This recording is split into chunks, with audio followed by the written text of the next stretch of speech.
Welcome to the Why Not podcast with me, Chrissy Hawkins. In a world where everybody asks you why, I'm here to ask why not. So sit back and relax or walk and listen and join me on this journey as we try to answer this never-ending question: what makes people say, why not? Hi guys, welcome back to Why Not. So I have something that's it's been in my head. I'm like it's like a bee in my bonnet that I'm thinking about recently, and it's something that I get from people all the time, like not just riders, but also like in general when people are talking about, oh, I'm so unfit or I need to get fit, and you get all these like airy fairy kind of reasons. And also people say this stuff to me as well, like about fitness and drinking and whatever in the pub, and I'm like, lads, I'm on my day off. I don't care. But what I find is a lot of people saying like, I want to get fitter, I want to feel stronger, I want to blah blah blah, insert generic fitness, I need to lose a bit of weight, all of that. But they do nothing about it. There's like no plan. And like, if there's no plan, nothing changes. I think a lot of people think I'm like really disciplined or something in the way I train, but actually I have it planned into my day. Like it's part of my schedule for the day. It's not like I will go to the gym. It's like I'm in the morning, first thing in the morning, I go to the gym. Then I go and do this, and then I go do that. So now it's part of my routine. And obviously this is where like the likes of like gym classes and having PTs come in handy as well, is because there's like someone there that you're accountable for. But I'm going off piste already, but I just want to say, like, it's like I want to break that down today. Like, why your training actually needs structure, and like how to start planning it. If you never do, because like clarity beats motivation. Motivation is a myth. You don't wait till you're motivated to get started. You become more motivated as you get started, and like you need to just also like stop wasting time trying to guess your way through things. If there's a way you can make your life easier, you really should be doing it. And that's what I want to talk to you about today. So like, it's interesting when I talk about planning, okay? Because like everyone plans everything. And look, I understand people have limited time. I'm not saying, if you've got a family or a horse or boat, that you have the time to do 5 days a week. I have time 5 days a week. That's myself. And that works in my schedule because I've got no kids. But what I'm trying to say here is like people are amazing at managing their schedule. As in like they know when they're in work at these hours, they know like the kids have this and this, they know we go shopping on this day, or the horse has lessons or schooling on, and that's all booked in, or the farrier is booked in, and this is all scheduled, all tightly nailed, all perfect. But like when it actually comes to yourself and your own like self-care, there's no, do you know what I mean? Or it's like if I get time, and like I'm not going to be one of those people who is like, we all have the same 24 hours in the day. And because yes, we do, but we all have different responsibilities.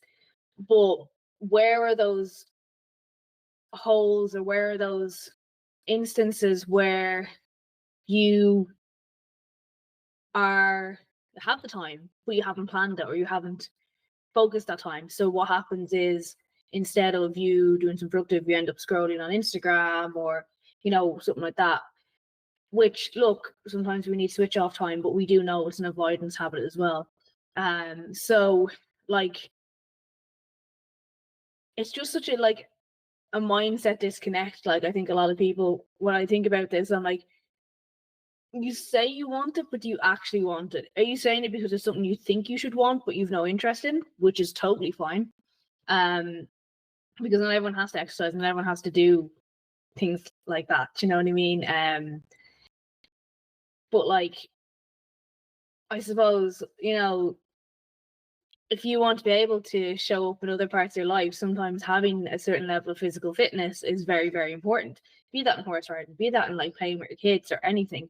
But we just so easily negate it, you know what I mean, and just forget about it. And like, I feel like most people consider fitness or looking after themselves in this way like a punishment. You do it because you're guilty, or you're supposed to do it, you're supposed to want to do it, because that's what the internet tells you, and that's what everyone, I don't know, for years fitness has been mostly about guilt, you know what I mean, or comparison, or the latest look you're supposed to have, and like that's no reason to want to train like that.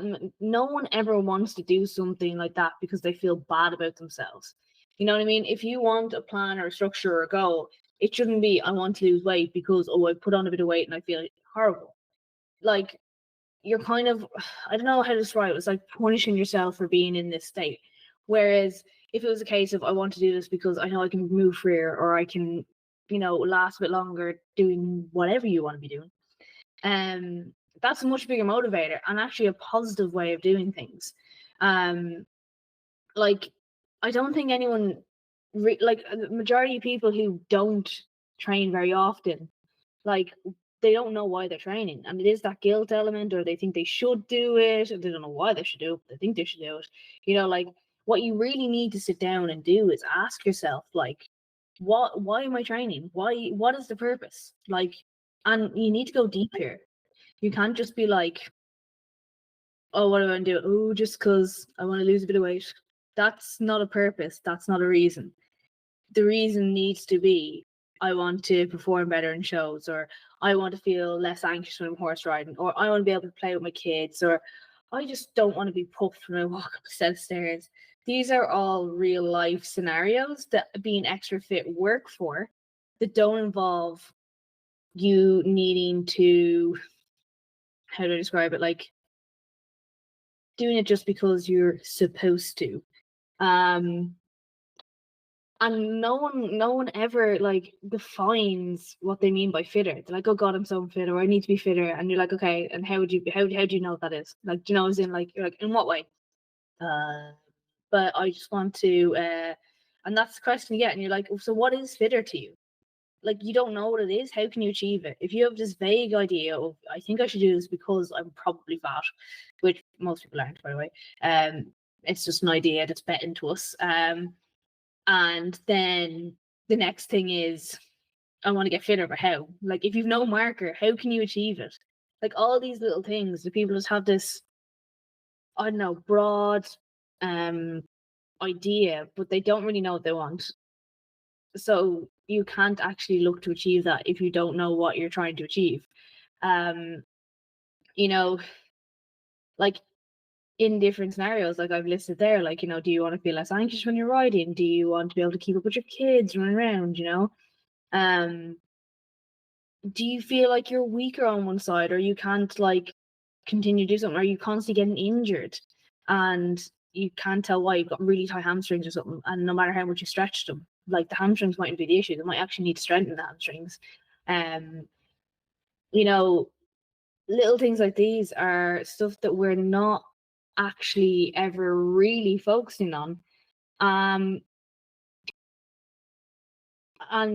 that's the thing that's going to make the biggest difference when you try to come up with how you want to train. Because first off, what you're looking to achieve, you need to create your training program on what you're looking to achieve. Because there's no point running all the time and training endurance if you've no intent. And do you know, I don't even know how to describe it. Like, there's no point doing something that's going to be counterintuitive. Now, a lot of the time, all movement is good, but if you're just doing it for the sake of it, or if you have an actual set goal, you can make your training more efficient and make you achieve what you like, make it able to be tailored to what your actual goal is. You're not just training because you ate a lot of food or to burn off like a treat. You know what I mean? You're training with clarity and a point to prove. Not a point to prove, but do you know what I mean? Like, I'm trying to figure out the best way of saying this without like repeating myself over and over again, which I probably am repeating myself over and over again. But like what you need to do, if like, I'm throwing out all these things like, reverse engineering what you want, which is all big words if you don't train. But like, firstly, you need to like get honest with yourself in relation to if you're trying to start a fitness plan or have been avoiding it for ages, right? So like, what is not working? You know, um, like when it comes to your planning your training, like what isn't working? What is like, are you trying to say you're going to do 2 hour walks and you just don't have the time for it when you could actually probably fit in a couple of 10-minute walks in the week, you know? Um, are you trying to book into a lot of gym classes and not going to any of them? Are you just not even looking at the calendar and seeing where you can fit it in before you decide to do it? Like, these are all things that have become barriers because we put too much pressure. Like, it's a January thing all over again. People are like, I'm going to go to the gym every day, all day.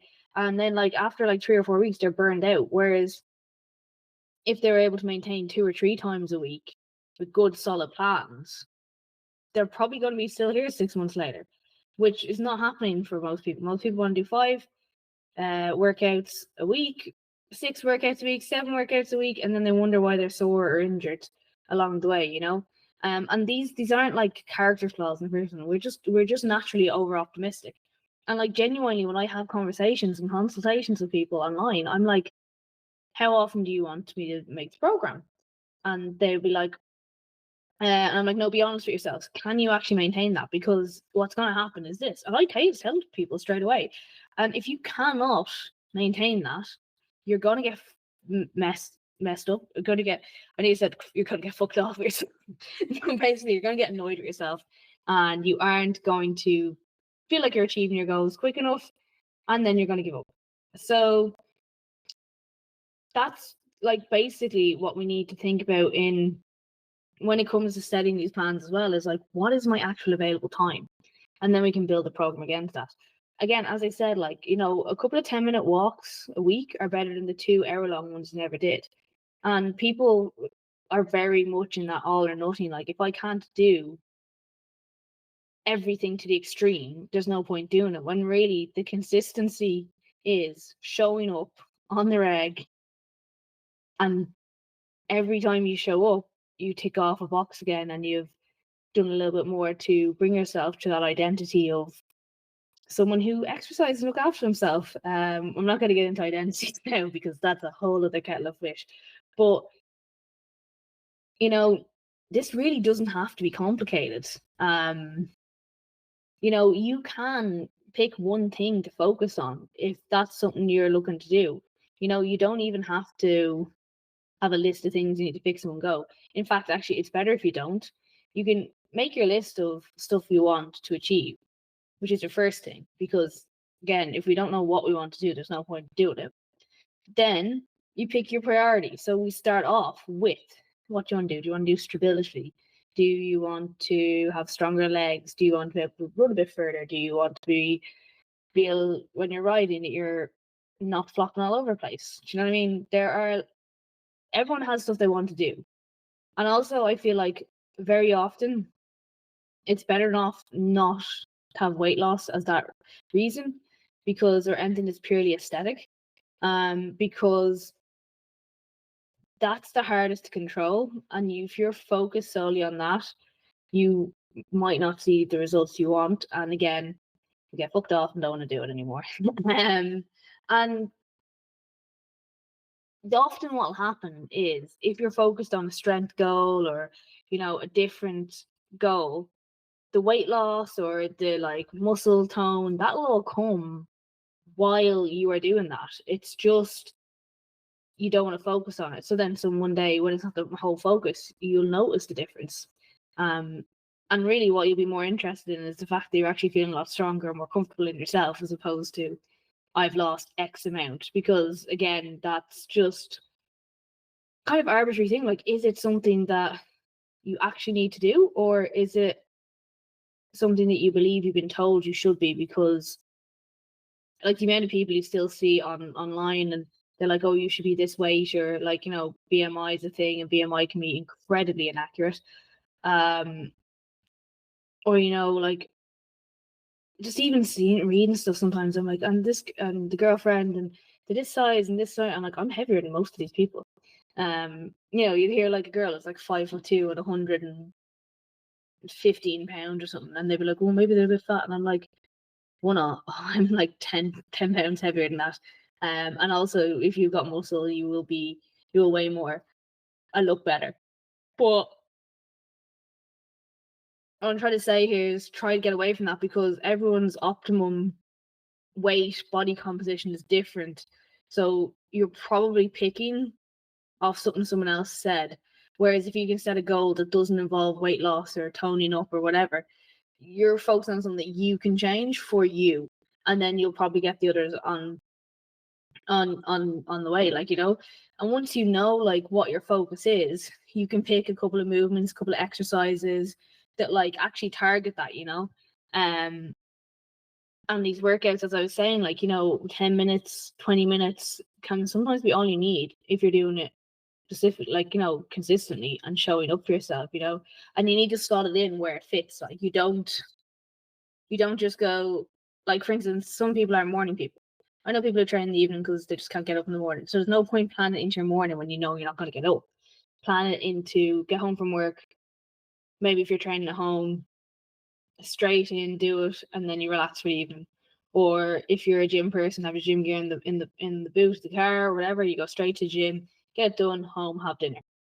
Or if you're a morning person, straight out of bed, down to the gym and back. Again, where it fits and where it works for you, because there is all this different so what do we call it, like there's all these scientific things when when's the best time to work out, but at the end of the day the best time to work out is when it works for you, and it feels good for you to do. Do you know what I mean?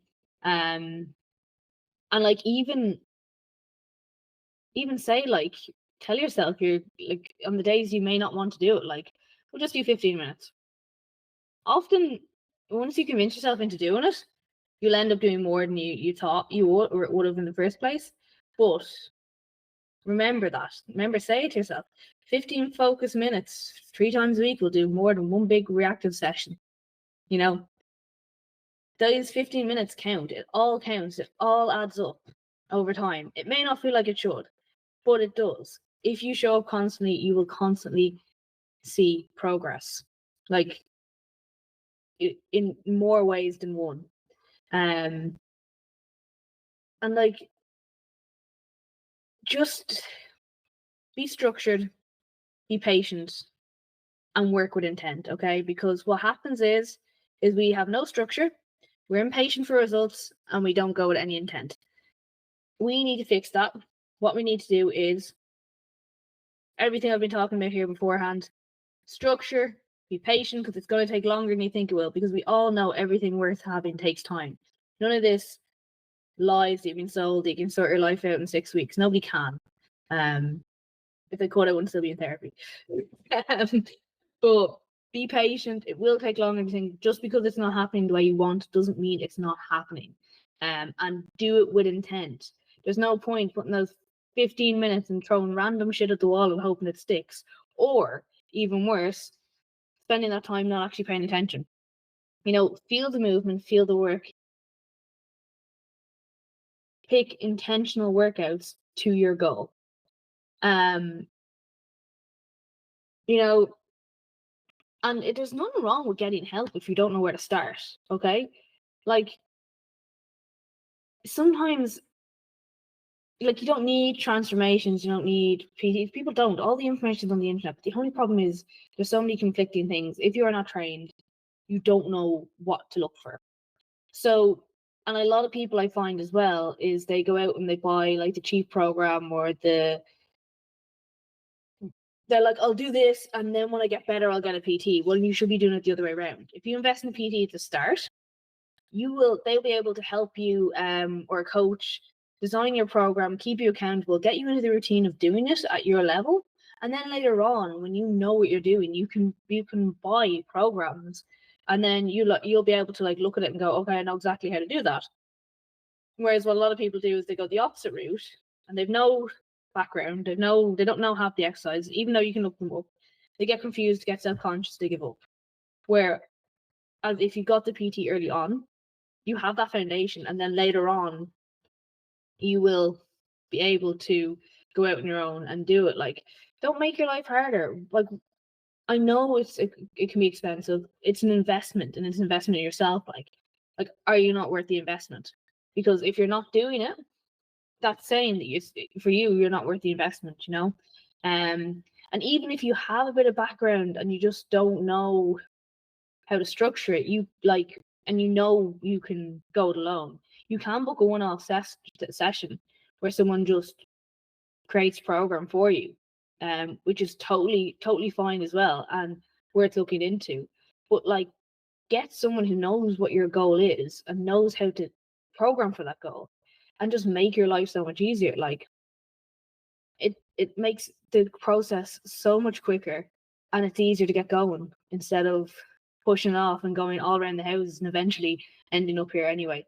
You know, I'm saying this as someone who does it all the time myself.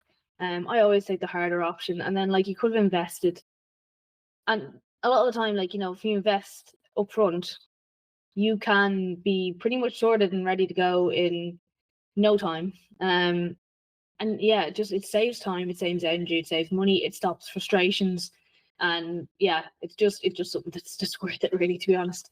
And look, if you are stuck in a loop of like starting, stopping, and guessing, like now it's time to get clear, because I know there's people listening to me who are like, oh shit, I did that. You know, so here's your sign. It's time to get clear, right? Like, don't do it next week. You know, I know it's Tuesday now. You may be listening to this podcast midweek, and everyone's like, I'll start Monday. Do not start Monday. Start now. Because something else will come up during the week and you won't start, and there'll be another Monday and another Monday. Do you know what I mean? Like, maybe you know how to structure a training plan. Maybe you don't, but you need to. What you want to do, you need to apply all the stuff we've done here and apply that to yourself, you know? If you do need any help, you can drop me a DM on Strong in the Saddle _ at the end, or it's on TikTok at Strong in the Saddle _ because I beat them. I got it first. Or you can visit my website, www.chrissyhawkins.com. And like, I can help you figure out like what you want to do, like, from how we can build it in your time and in a way that suits your life. You know what I mean? And again, it doesn't have to be me. I'm just saying I'm there if you do need it. There is plenty of people out there who are fantastic coaches and do the exact same, because what I do, what I PT, might not align with your goals in any way, shape, or form. So don't be afraid to reach out to someone who does align with your goals and someone who can actually help you move forward, you know? You know, the training and exercise is not just to keep you busy, and it's not just to relieve guilt. It is something that we all deserve, and it's part of our self-care, and it can make our life so much easier. So why wouldn't I want to do that? But yeah, I hope you enjoyed this. I hope this made sense. I was trying to, I suppose, it's just something that's annoyed me the last week or so. Just hearing it, not in the last week. It's something that's always been in my head when people say it, and I'm like, well, here is your step by step on how to do it. Now it's your turn to go and do it if you want to do it. But I hope you enjoyed, and if you have any questions, feel free to drop me a message, or, you know, leave a review on the podcast, anything like that. Love to hear from you. But yeah, I hope you enjoyed this episode. I really do appreciate everybody who listens to this podcast. So if you please could help me with the algorithm and leave a review on Apple Podcasts or Spotify. And even, you know, if you want to reach out and suggest topics for me, I'd be delighted to hear from you. Drop me a DM on Instagram or TikTok. And thanks again for listening.